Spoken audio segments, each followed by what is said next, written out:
찬송가 524장입니다. 찬송가 524장입니다.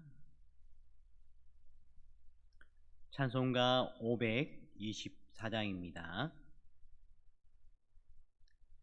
갈 길을 밝히 보이시니 주 앞에 빨리 나갑시다. 우리를 찾는 구주 예수 곧 오라 하시네. 죄악 벗은 우리 영혼은 기뻐 뛰며 주를 보겠네. 하늘에 계신 주 예수를 영원히 섬기리. 우리를 오라 하시는 말 기쁘게 듣고 순종하세. 그 주를 믿기 지체 말고 속속히 나가세. 죄악 벗은 우리 영혼은 기뻐 뛰며 주를 보겠네. 하늘에 계신 주 예수를 영원히 섬기리. 주 오늘 여기 계시오니 다 와서 주의 말씀 듣세. 듣기도 하며 생각하니 참 진리시로다. 죄악 벗은 우리 영혼은 기뻐 뛰며 주를 보겠네. 하늘에 계신 주 예수를 영원히 섬기리. 네. 하나님 말씀은 마가복음 2장 13절에서 22절 말씀입니다. 마가복음 2장 13절에서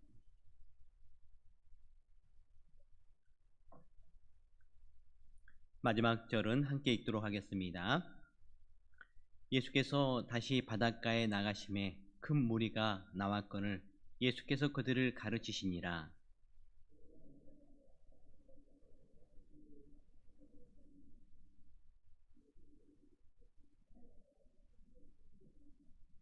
그의 집에 앉아 잡수실 때에 많은 세리와 죄인들이 예수와 그의 제자들과 함께 앉았으니 이는 그러한 사람들이 많이 있어서 예수를 따름이러라.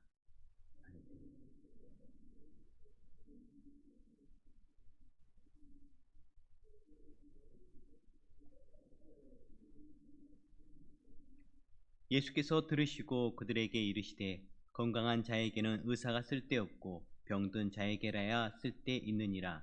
나는 의인을 부르러 온 것이 아니요 죄인을 부르러 왔노라 하시니라.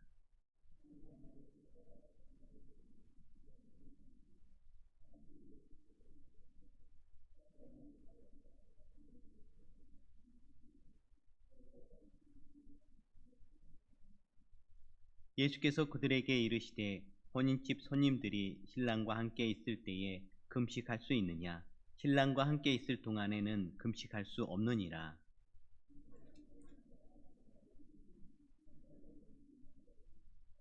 생배 조각을 낡은 옷에 붙이는 자가 없나니 만일 그렇게 하면 기운 새 것이 낡은 그것을 당기어 헤어짐이 더하게 되니라.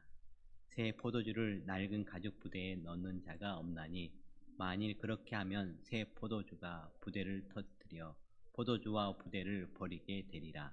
오직 새 포도주는 새 부대에 넣느니라 하시니라. 아멘. 도시에는 하늘의 별이 잘 안 보입니다. 주변 불빛으로 환하기 때문입니다. 그러나 캄캄한 곳에서는 밤 하늘의 별이 뚜렷이 잘 보입니다. 신앙도 마찬가지라 생각합니다. 자기 생각이 가득하면 하나님의 음성을 듣는데 어려움이 있습니다. 자기 생각을 버릴 때 편견이 없어지고 비로소 예수님을 받아들일 수 있고 또 그 예수님의 말씀을 쫓아 나아갈 수 있습니다. 예수님과 그분의 가르침을 온전히 받아들이기를 위해 힘쓰는 여러분들 되시기를 간절히 바랍니다. 13절에서 14절 말씀입니다. 또 지나가시다가 알페오의 아들 레이가 세간에 앉아 있는 것을 보시고 그에게 이르시되 나를 따르라 하시니 일어나 따르니라.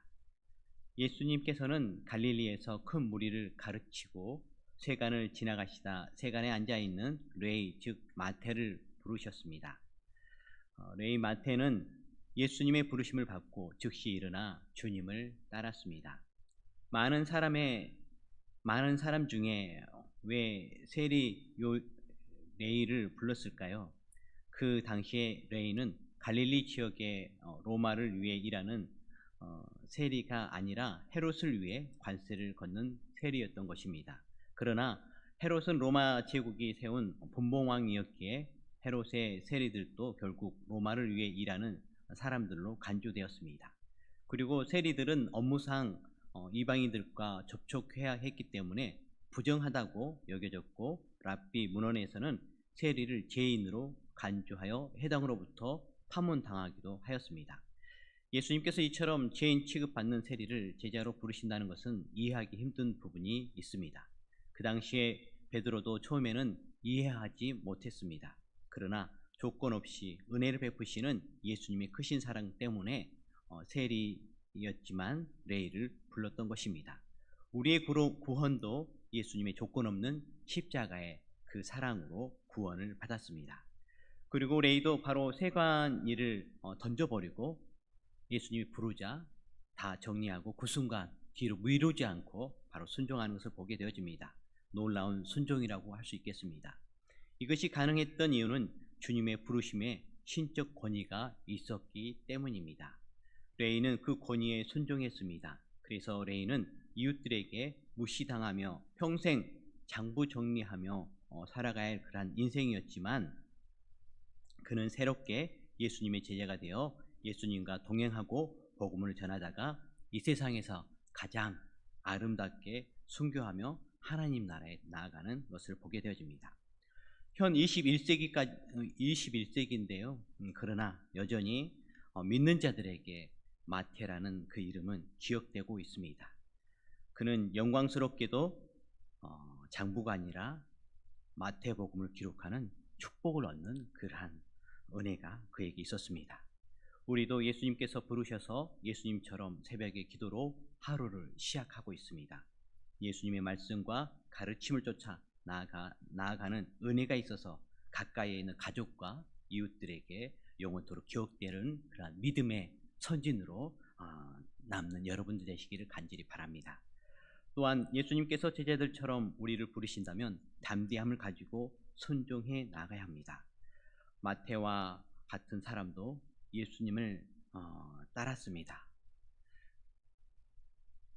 처음에는 많이 부족했지만 예수님을 따르면서 어떤 인생을 살아야 할 것인지 무엇을 위해 살아야 할 것인지를 분명히 깨닫게 되었습니다. 우리도 당연히 부족합니다. 그러나 저희들이 예수님 말씀을 쫓아서 예수님 믿고 든든히 나갈 때에 예수님께서는 저희들에게 가르쳐 주실 것이고 또 예수님께서는 저희들이 나갈 바를 알게 해주실 것이고 그럼을 통해서 하나님 은혜가 저희들이 신앙 여정 가운데 충만히 임할 줄 믿습니다. 예수님 말씀을 한 말씀 한 말씀 순종하며 나가게 되어진다면 성령님께서 우리 마음을 주장하여 주실 것입니다. 성령님께서 예수님의 뜻을 이룰 수 있도록 도와주실 것입니다. 16절에서 17절 말씀입니다. 바리새인의 서기관들이 예수께서 죄인 및 세리들과 함께 잡수시는 것을 보고 그의 제자들에게 이르시되 어찌하여 세리 및 죄인들과 함께 먹는가? 예수께서 들으시고 그들에게 이르시되 건강한 자에게는 의사가 쓸데없고 병든 자에게라야 쓸데있느니라. 나는 의인을 부르러 온 것이 아니요 죄인을 부르러 왔노라 하시니라. 예수님은 레위의 집에서 많은 죄인들과 더불어서 식사 교제를 나누셨습니다.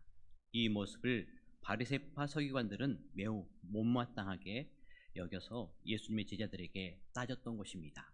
이에 대해 예수님은 나는 의인을 부르러 온 것이 아니라 죄인을 부르러 왔다고 대답해 주셨습니다. 여기서 의인은 자신이 의롭기 때문에 자신이 죄인이 아니기 때문에 라고 생각하면서 예수님의 말씀을 복음을 받아들이지 않는 그러한 의인이라고 할 수 있겠습니다. 주님은 영혼이 병든 자에게 꼭 필요하신 분이십니다. 바리새파 서기관들처럼 자기의 의에 빠지면 자신에게 주님이 필요한 줄도 모르는 상태가 됩니다. 우리는 주님이 필요한 죄인들입니다. 하나님 앞에 겸손히 죄인 될 때에 주님이 주시는 용서의 은혜를 체험하고 의롭다하심을 얻게 될 것입니다. 더 나아가서 저희들은 또 죄용서함을 받음을 통해서 의인이 되었습니다. 그러나 살아가면서 또 유혹에 넘어져서 죄를 질 때가 있습니다. 그때에 겸손히 죄인임을 고백하고 다시 의로워지는, 다시 예수님 안에 또 거하는 여러분들 되시길 바랍니다. 그때에 겸손할 수 있고요. 그때에 또 다시 하나님의 큰 은혜를 경험할 수 있습니다. 18절 말씀입니다. 요한의 제자들과 바리새인들이 금식하고 있는지라 사람들이 예수께 와서 말하되 요한의 제자들과 바리새인의 제자들은 금식하는데 어찌하여 당신의 제자들은 금식하지 아니하나이까? 요한의 제자와 바리새인들은 예수님의 제자들이 금식하지 않는 것을 문제 삼았습니다. 금식은 하나님께 가까이 가는 수단이지 그 자체가 목적은 아닙니다.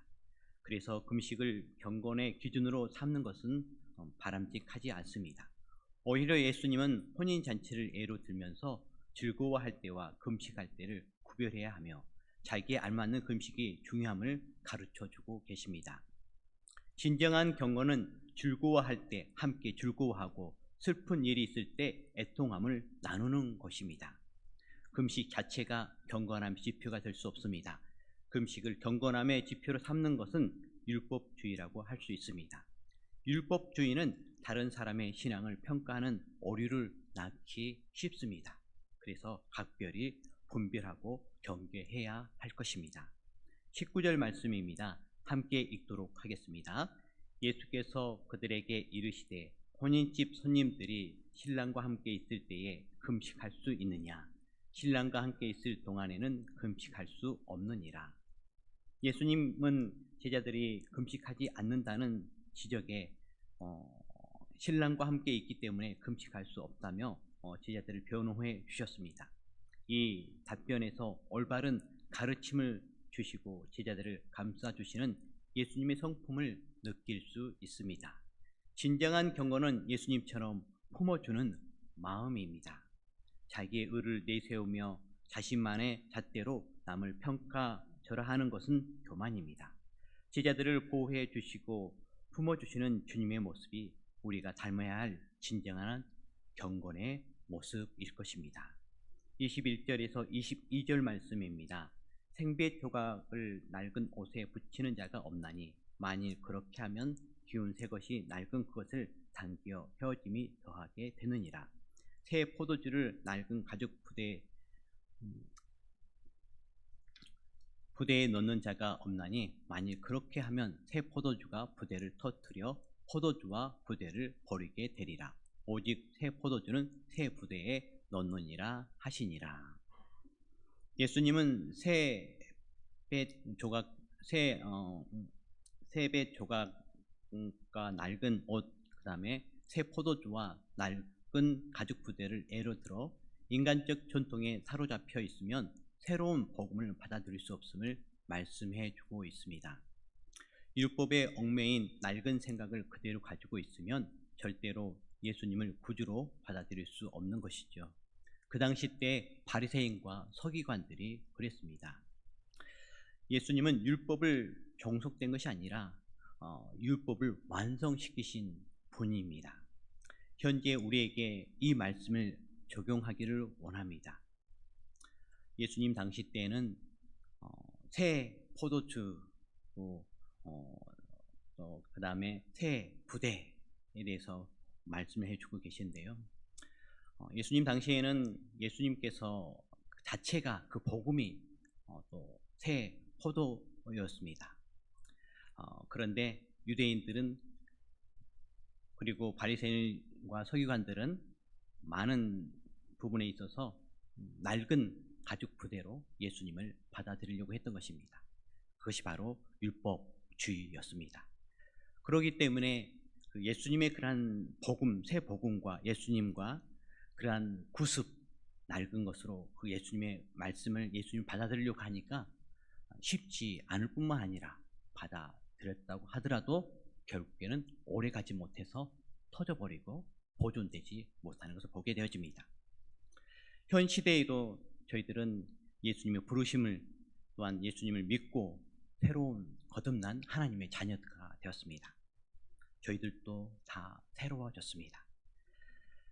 그러나 이러한 새롭게 되었는데 낡은 것으로 예전의 그 구습으로 이것을 받아들이긴다면은 참 쉽지 않을 것입니다. 그렇다면 낡은 구습이 무엇일까요?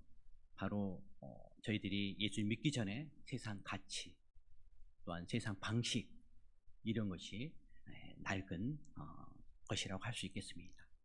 낡은 포도라고 할 수 있겠습니다.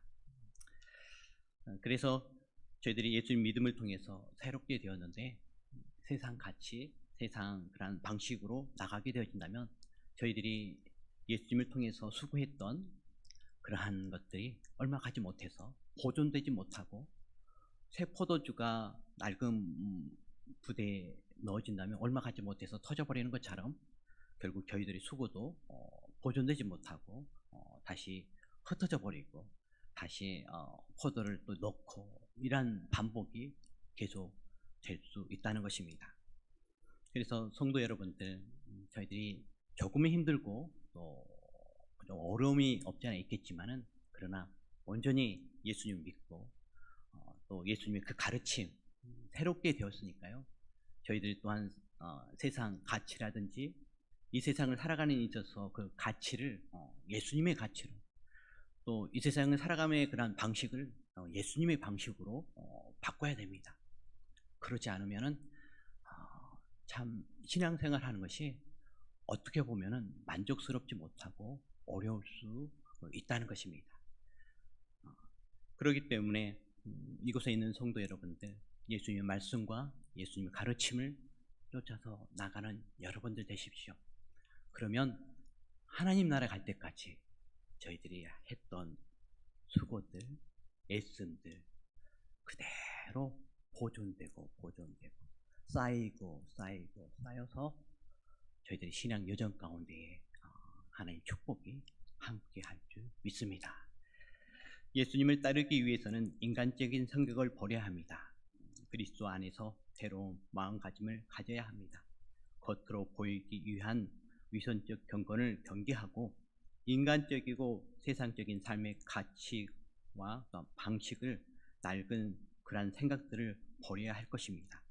이런 은혜가 2024년도에 모든 삶의 자리에 있으셔서 여러분들이 하는 그 수고, 예수님의 말씀과 가르침을 따름을 통해서 보존되고 쌓여지고 어느 누가 그것을 흔들지 못하고 든든히 쌓여져서 하나님 축복이 계속해서 쌓여져서 하나님 은혜가 여러분 삶 가운데에 함께하길 간절히 바랍니다.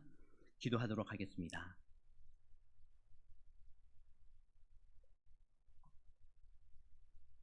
십자가의 사랑으로 우리를 구원해 주신 하나님 아버지, 값없이 우리를 구원해 주시고 하나님의 자녀로 새롭게 거듭나게 해주시니 너무너무 감사합니다.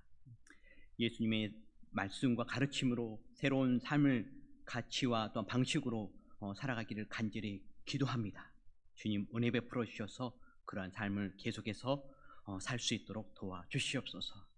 하나님 또한 새벽에 예수님을 닮아 기도하는 시간과 장소로 구별하여서 기도하게 해주시니 너무너무 감사합니다.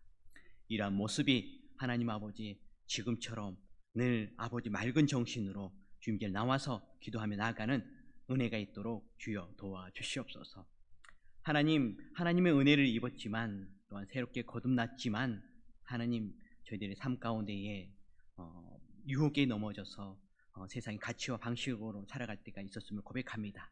하나님 그런 저희들을 긍휼히 여겨주시옵시고 오직 하나님 아버지 또한 하나님 그 긍휼하신 가운데 주님께 주시는 그 힘 가운데에 예수님 따라 나아가는 그런 축복이 있도록 도와주시옵소서. 예수님의 부르심에 아버지 저희들 또한 믿음으로 순종하기를 원합니다. 주여 도와주시옵소서. 마태가 온전히 순종함으로 나갔던 것처럼 저희들 또한 아버지 온전히 순종할 수 있도록 도와주시옵소서. 저희들 연약함 보고 아버지 뒤로 미루는 것이 아니라 예수님께서 다 해주실 줄 알고 예수님께서 다 이끌어 주실 줄 알고 아버지 든든히 담대한 가운데에 말씀 따라 살게 하여 주시옵소서. 겸손하여서 또한 우러워지는 그러한 축복이 저희들의 삶 가운데 있도록 도와주십시오. 하나님 아버지 축복해 주셔서 말씀 가운데에 든든히 서게 하여 주시옵시고 또 그 말씀이 율법주의로 하나님 아버지 변하지 않도록 늘 경계하며 조심하는 저희들 되어줄 수 있도록 도와주시옵시고 예수님께서 품으셨던 것처럼 저희들 품고 나감을 통해서 진정한 경건을 저희들 이웃들에게 펼치는 저희들 되어줄 수 있도록 주여 도와주시옵소서. 하나님 아버지 저희들 새 포도주는 새 부대에 담아야 한다고 예수님께서 말씀해 주셨습니다. 그런 것처럼 하나님 아버지 저희들 예수 그리스도의 믿음을 통해서 새롭게 거듭나고 하나님의 자녀로 살아가고 있는데요. 주님 은혜 베풀어 주셔서 또한 저희들의 삶의 가치와 방식도 하나님 온전히 변화되어 줄 수 있도록 도와주시옵소서. 예수님께서 말씀하셨던 그 가치와 그런 방식을 쫓아 나감을 통해서 저희들이 수고한 것들, 저희들이 애쓴 것들 아버지 흩어지지 아니하고 계속 수고한 대로 보존되어지고 또한 쌓여져서 하나님 축복이 삶 여정 가운데에 정말 더욱더 넘쳐나고 은혜가 있어서 우리 이웃들에게 가까운 또 가족들에게 또 하나님 아버지 증거되어지는 은혜가 있도록 도와주시옵소서. 하나님 아버지 그래서 하나님 나라 갈 때에 잘했다 충성된 종이라고 칭찬받는 저희들 되어줄 수 있도록 도와주십시오. 하나님 아버지 새해를 맞아 첫 금요일을 맞이하였습니다. 우리가 주장할 수 있는 오늘 하루만큼은 저희들 마음대로 할 수 있는 이 하루 주님 도와주셔서 보람되고 정말 의미 있게 또 행복하게 보내는 하루 되어줄 수 있도록 도와주시옵소서. 또 삶의 자리 가운데에 주님과 동행하는 의로운 그러한 길 되게 하여 주시옵시고 또한 평강과 기쁨의 하루 되어줄 수 있도록 도와주시옵소서. 우리 교회 주변에 있는 이웃들이 있습니다. 하나님께서 부르실 때에 그 이웃들 지체하지 아니하고 주님의 부르심에 순종하는 그러한 이웃들 되어줄 수 있도록 도와주셔서 그 영혼들 구원받게 하여 주시옵시고 하나님 자녀로 새롭게 거듭나는 은혜가 있도록 도와주십시오. 그들의 무거운 짐들이 예수님을 만나 가벼워지고 힘을 얻는 은혜가 있도록 도와주시옵소서. 이 모든 말씀을 예수 그리스도의 이름으로 기도드렸습니다. 아멘. 하늘에 계신 우리 아버지, 아버지의 이름을 거룩하게 하시며 아버지의 나라가 오게 하시며 아버지의 뜻이 하늘에서와 같이 땅에서도 이루어지게 하소서. 오늘 우리에게 일용할 양식을 주시고 우리가 우리에게 잘못한 사람을 용서하여 준 것 같이 우리 죄를 용서하여 주시고 우리를 시험에 빠지지 않게 하시고 악에서 구하소서. 나라와 권능과 영광이 영원히 아버지의 것입니다. 아멘.